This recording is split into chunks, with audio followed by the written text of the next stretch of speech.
What's going on YouTube? Welcome back to Soul Vice. Thanks for joining me again. I'm really excited to be with you guys. Today we're taking a look at the Air Jordan 1 High OG in the Royal Toe colorway. And of course, I'm going to be giving you an in-depth review. I'm going to let you know exactly what I think about them. And as always, you're going to be getting a 4K on-feet look at these as well. Now this particular pair of Air Jordan 1s has gone by quite a few names.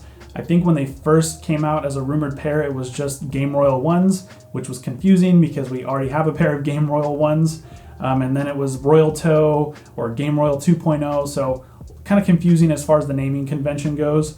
And when we heard that it was going to be a Royal Toe, there were a lot of mock-ups that came out. And I think the mock-ups were a little bit better than what we actually got here. And I'm going to get into that a little bit later. But either way, I'm going to call them the Royal Toe 1s. I think that's probably the best way to describe these. But before I get too far ahead of myself, let's go ahead and get into the review. So with this release, the box is just your standard Air Jordan 1 box, so I'm not going to spend a whole lot of time on that and bore you with that. But I do want to let you know exactly what the label reads so you guys know what to look out for. So it reads Air Jordan 1 Retro High OG, and the official colorway on these is black, white, Game Royal. So those are the colors that they've utilized here. Now, this is a size 13. My true to size is 12, but I got these on the shock drop, where it's kind of a weird thing where they let everybody know a day ahead that they have exclusive access, and then they just open it up at 9 a.m. Pacific time, my time, and I got on like right away before all the notifications went out and everything like that. But it was just this really kind of like weird release where I was getting an error. It wasn't like a sold out or anything like that. It just kept giving me an error. So I eventually kind of just gave up because I wasn't getting my pair. And then I got a notification, but I got it late. So the notification came out saying they restocked pairs, and I got that I think 19 minutes before I had logged back in. And at that time, the only size that was available close to mine was a 13. So I went ahead and copped the size 13. US retail price on these is $170. All right, so now moving on to the sneaker itself, pretty much business as usual as far as the materials go. Full leather upper on these, and the leather, I will say, is not bad. I think it's actually a step up above the original Game Royals, which those weren't terrible, but I think these are just maybe a little bit better as far as like how soft the leather is.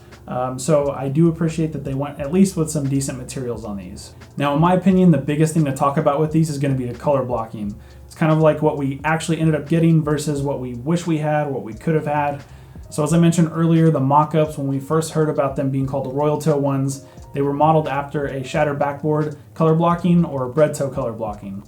Now, in my opinion, that's a really nice color blocking. Obviously, the shattered backboards are a classic Air Jordan 1, not an OG, of course, but it's one that's kind of gone down in history as a very special pair of Air Jordan 1s. We've now gotten 4 different shattered backboard colored shoes, all different color blocking, of course, but you know, we've got the women's pair, then we've got the 2.0, 3.0, and then of course the classic shattered backboard, which went on to inspire the bread toe Air Jordan 1s. And that color blocking I'm a huge fan of. I think it would have been really cool to get a royal pair of shattered backboard color blocked shoes, but instead they went with the no L's or no photos color blocking, or very similar to it. So the no L's or no photos Jordan 1s, I want to say those came out back in 2018 at the very end, or maybe early 2019. But those were very similar to these. The only real difference being the toe on those was white. The only coloring that you got was up on the color and then the outsole. And then they did have a pair of red ones and yellow ones. So these are very similar. Of course, they just don't have the lettering plastered all over them. But kind of like the signature of that color blocking again is the collar, and then you have the white Air Jordan logo here. Now those no L's Jordan 1s or no photos Jordan 1s, whatever you want to call them, in my opinion, those are not going to be a classic Air Jordan 1 like the shattered backboards kind of turned out to be. In my opinion, those were just kind of overhyped. The idea behind them was really cool, having the lettering on there saying no photos, you know, not for resale, all that kind of stuff. It was a really cool way to kind of like give a nod to the resale culture that has kind of taken over the sneaker game at this point. And I think it was like, I don't know, I like people who can kind of make fun of themselves and make a joke about themselves. And I kind of feel like that's what they were doing with those. So the idea was cool, but the overall look of them, I was not a huge fan. They were just kind of whatever to me. I'm definitely not about to drop whatever crazy resale price to get those. Those probably are never going to end up in my collection. So in my opinion, again, it would have been cool to have more of a classic, you know, color blocking like the original Air Jordan 1 Game Royals. Those were Chicago color blocking. The only difference on these versus the Chicagos is the white tongue. So Chicagos have a white tongue, Game Royals have a black tongue, And in my opinion, I think the black tongue on those probably looks better, but I haven't seen a white tongue on those, so I don't know. But at least they went with a very, very classic, very near OG color blocking, and I think that would have been better on these. Now, there are a couple changes to these versus the Gym Red ones that came out as kind of like the first shoe that was inspired by the No L's Jordan 1s. The first thing, the biggest thing in my opinion, is the swoosh. So those Gym Red ones had a red swoosh on them. That was pretty much one of the only things differentiating them between the red pair of No L's. And I think that red swoosh on the white panel just looked really weird. Maybe it's just me, I don't know. But if you check out my review of those, you'll see I was not a fan of that red swoosh. So I'm really thankful they didn't do a blue swoosh here. And then the other thing is the outsole. The Gym Red ones had a black outsole. They went with the royal outsole on this one. So a couple of improvements, at least as far as comparing them to the Gym Red ones that came out before these. Now, one detail on these that I actually like that's different from OG Jordan 1s is going to be the tag up here. I actually like these leather tags that they're putting on the tongues.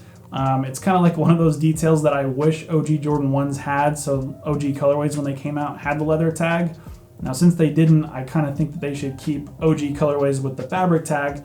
But either way, I actually really like the leather tag on here, and I've got no problem with unique or original colorways having this leather tag. Now, these do come with a spare pair of royal laces, and I made sure on the on-feet footage and the B-roll to show you guys the lace swap. I think I like the black laces a little bit more, but the royal laces actually look really cool on these. It's just one more pop of the royal blue, which I think this shoe could use a little bit of. So I don't know, maybe they're tied. Like one day I'd probably rock them with black laces and the next I'd rock them with the royal laces. But just know you do get a spare pair, which I am always a fan of. So as far as sizing on these goes, again, I had to go one size up just to get a review out for you guys, but they do feel about one size too big, and I have yet to try on a pair of Air Jordan 1 High OG that don't fit true to size. So I would go true to size if that's what you normally get in Air Jordan 1s. And then comfort on these, they feel exactly like your normal pair of Air Jordan 1s, which to me is very comfortable. It's a very neutral feeling shoe, not a ton of cushioning, but they're pretty flexible, especially with the leather upper. These are just a really comfortable shoe in my opinion, and they feel like any other Air Jordan 1. Now, assuming these were my size, would I keep them in my collection? In my opinion, this is probably a pair that I'd let go. Definitely right now, again, just kind of because of coronavirus, although good news, I got my job back. So hopefully things will go back to normal here pretty quick. But still being the case that things are still a little bit weird, I'm being very selective with the shoes that I bring into the collection. So these are a definite no for me. Again, only reason I'm not a huge fan of this color blocking. The colors are great though, so if you don't mind the color blocking, if you like the way that it looks, I definitely cop these. And as I mentioned, the leather here is pretty good, and to me, with a Jordan 1, if I'm trying to decide whether or not it's something I should cop, I pretty much just ask myself, are the materials good, and do I like the colors? So I've already let you know the materials on here are better than average, I'd say, on a Jordan 1, so it's really just going to be up to personal preference if you like the way that they look. If the answer to those questions is yes for you, I would definitely go ahead and cop these. Now, if you are looking to cop, these are going to have a wider release this coming Saturday, May 9th. And they are going to be releasing, as far as I know, everywhere that Jordan 1s usually release. So of course the sneakers app, the foot sites like Foot Locker, Foot Action, Eastbay, they should all have them. Finish Line's going to have them. So just keep your eyes peeled. If they're really a shoe that you want, if you try hard enough, I think you should have pretty good luck getting these. They are Jordan 1s, so they can be elusive from time to time. I know I've missed out on Jordan 1s myself a few times. But like I said, I don't think they're going to be terribly hard to cop. All right, now I do have a tip if you're actually looking to increase your chances on copying these.